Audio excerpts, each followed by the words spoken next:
Hi, everybody. Welcome to Adtech Cafe. I'm joined by Nicole Kane, who's the VP of Media and Marketing Transformation for Bimbo Bakeries. Nicole, so good to see you. How are Good to you? see you, John. Good.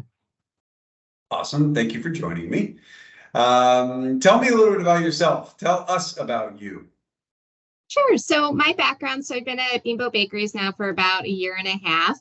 Bimbo Bakeries, for those of you who don't maybe know the parent company name, is actually the largest bakery across the world.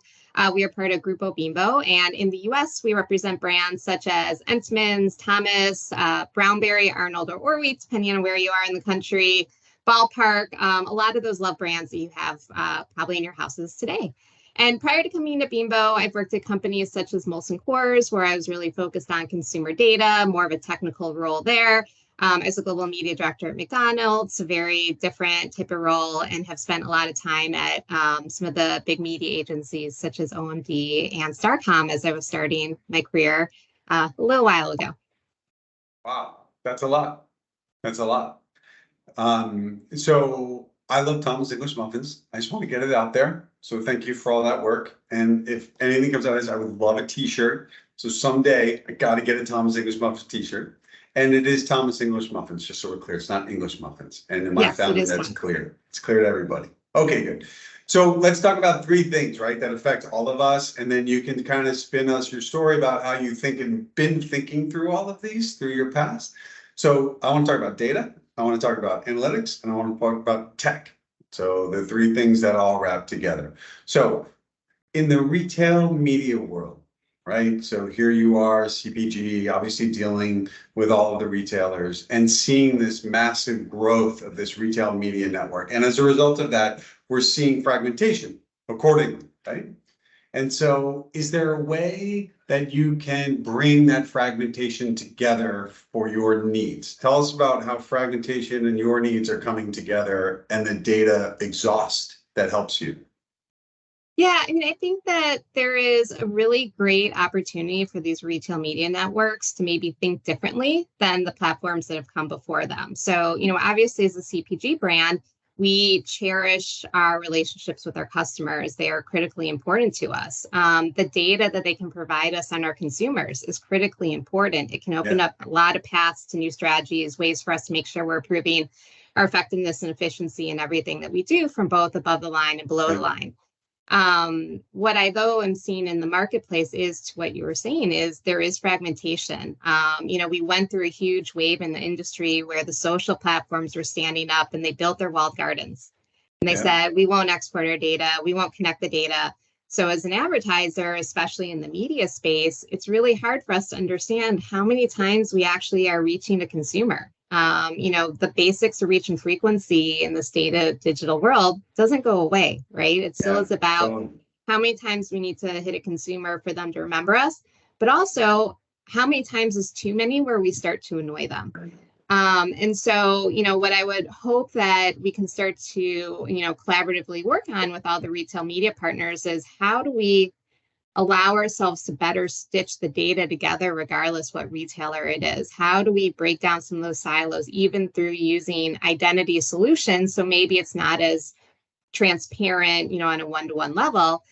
So we can get some more accurate ways to consistently measure what we're doing to know, is one retailer working harder for us than another, or is a pure play CTV provider working harder than one of them, right? For all of us as marketers, we want to just maximize our overall effectiveness and efficiency. So we need to be able to compare what's working and what isn't working. So I do think there's a really big opportunity right now in the industry for some of those retailers to come together. The other pieces, they all know. As a consumer, I might go to Target to buy one thing, but I always buy a different thing when I go to my local grocery store, or maybe if a certain, usage occasion, I go to the high-end retail store, right? There's different use cases of why we go to different customers as a consumer. So it's not about the competition. Sometimes we can help each other out when we understand those different journeys that the consumer is going on. That's really interesting. That's interesting. The consumer's behavior about there's mental availability, right? And physical availability. Those two things need to come together in order for a product purchase to happen.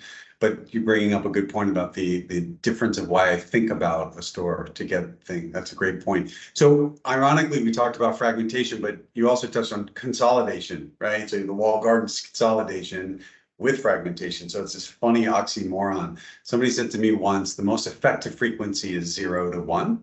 The chance just to give somebody a message, that is the most, but then after that, it starts to get a bit of an enigma.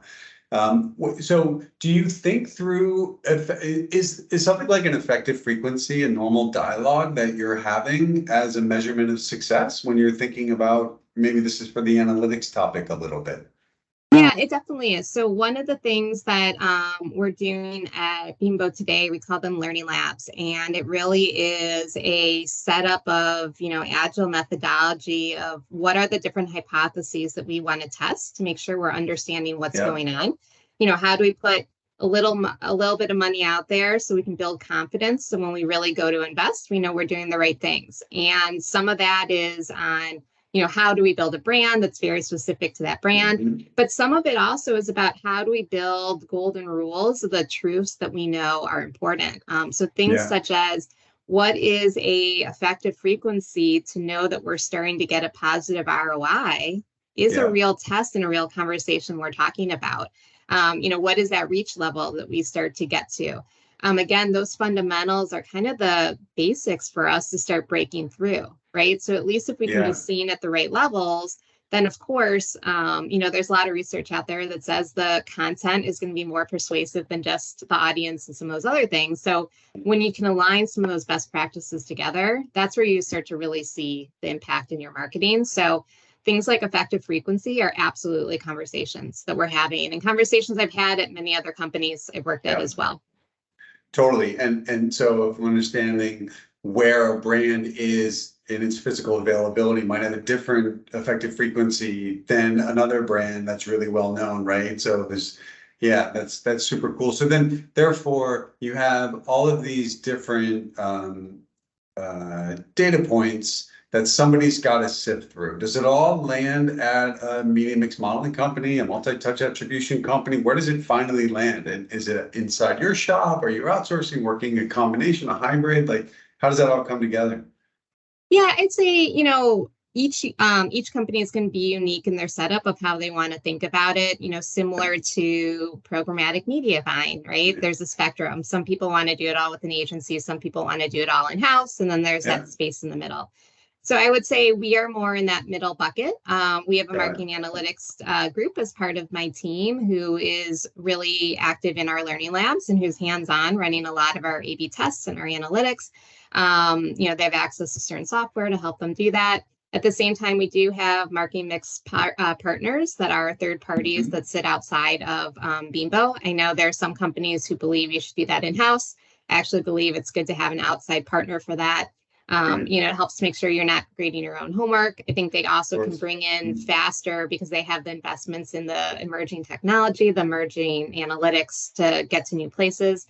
So I think it just depends on what are you trying to do. And we talk about it as having different tools in your toolbox. So we do look at it. We're using different tools to answer different questions, and both a combination of in-house and outside partners. So let's talk about the speed of access to the data a little bit. So from your career, from being at Molson's and McDonald's, and I know I'm not getting these in the right order, but also at the agency, are we seeing an improvement in speed, or does it differ the type of company that you work for? Yeah, I think today the technology and the data has advanced. And so if you have the right, I'll just say equipment, you can actually process your models faster. So the ability to get to answers is faster. The cleaning of the data in some instances has gotten better. In some instances, maybe it's about the same, right? So it's those pieces. So for certain questions, I think you actually can answer them much faster. So you can do more continuous optimization while you're in the marketplace, which is great. At the same time, I think it depends on what is that KPI you're measuring against. We're having a lot of really good conversations, like I think other brands are, on what's the right mix of long-term equity building versus short-term activation. Got it. If you're focused on long-term equity building, if you're reading that every day, every week, every month, you actually aren't letting it run long enough to know if you're having a long-term impact.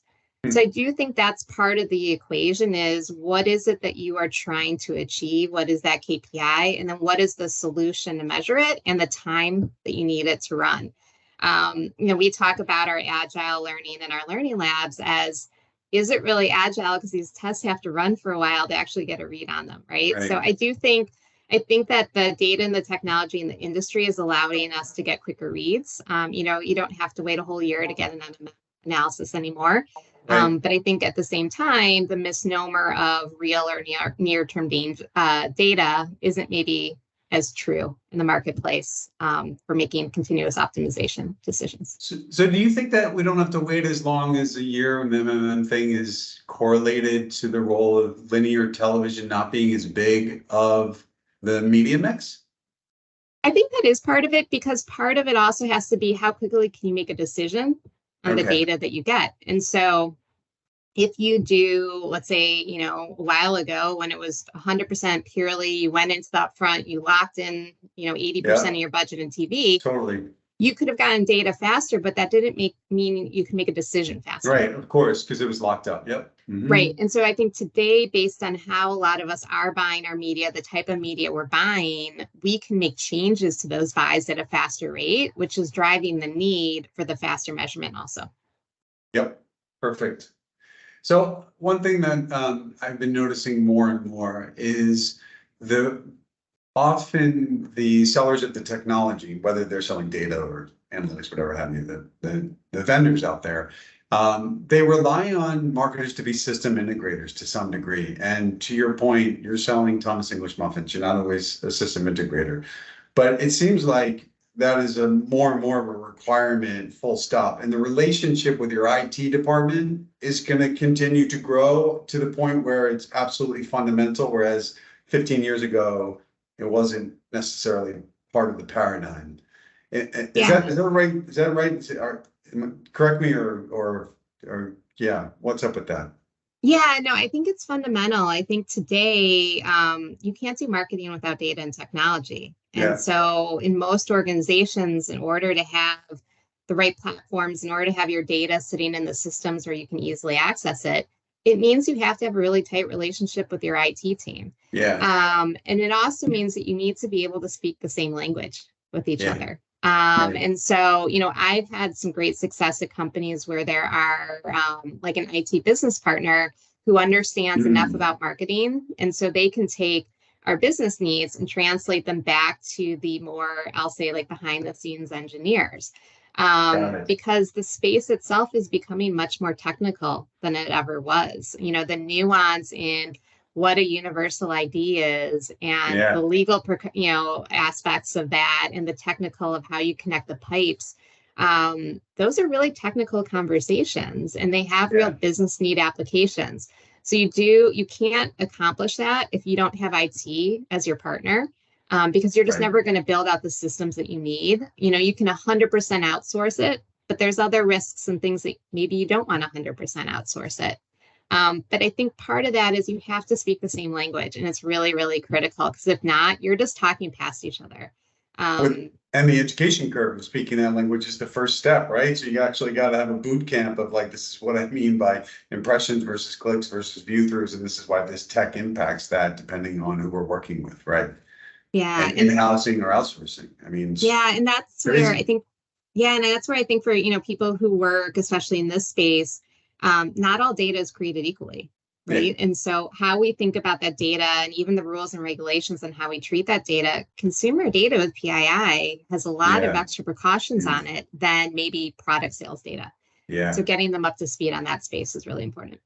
Right. I was just going to bring that up about the role of privacy. So it sounds like there's now more heads of state within departments who are now starting to speak the same language to bring forth the business cases to the CFO or to the CEO or to the business leader in a way that, so in essence, that's good, because then you have potentially allies. And if you don't have allies, you're going to figure out why prior to even bringing the business case. Whereas before, I would imagine marketing kind of stayed in its own silo and said, this is why we need to build awareness. But now you're like, more people are touching it. That's cool.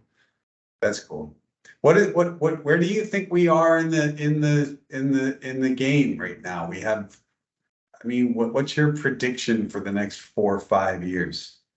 I mean, are we gonna get more control of the data? Are the principals are we gonna see more consolidation? Is there gonna be an opening up? I know what we hope for, Yeah. but where's the tension?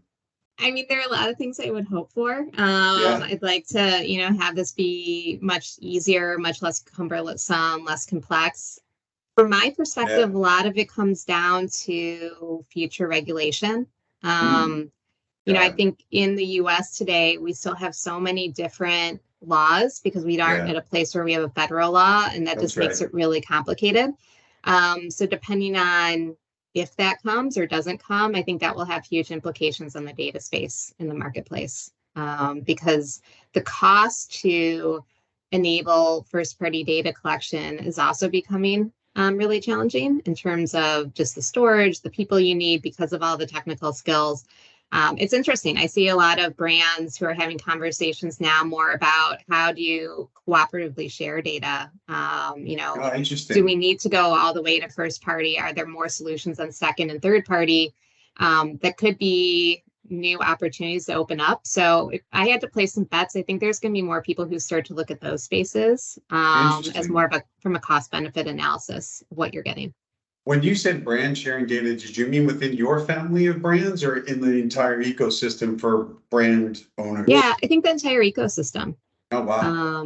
That's So, interesting. obviously there's pros and cons of doing things like that, Yeah, of but course. I think there's other opportunities like that could be the next foray that people start talking about is just more this collaboration versus just ownership. Yeah, and then if you take that even a step further and they start sharing the data, then they can start sharing their purchasing power. And then the purchasing power would be a whole different paradigm in the way the market works today, because then they'd have more Yeah, control of that dialogue. That's amazing. right. Okay, so we're gonna wind it up here with a really, really important question. That is, what is your favorite movie?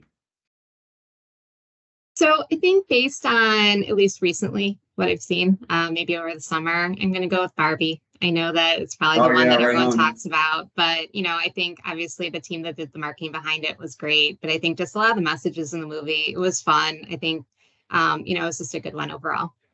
Wow. So a current movie that must have picked out something that had been there for a long time, or you just keep staying current on the movie scene? No, I'd say it's just more top of mind because it was a recent Fair watch. fair enough. Yeah. Fair enough. That's awesome. This has been fantastic. I learned a ton. Thank you so much for joining me. Yeah. And keep on rocking. No, thanks for inviting me, John. I appreciate it. All right. Talk to you soon.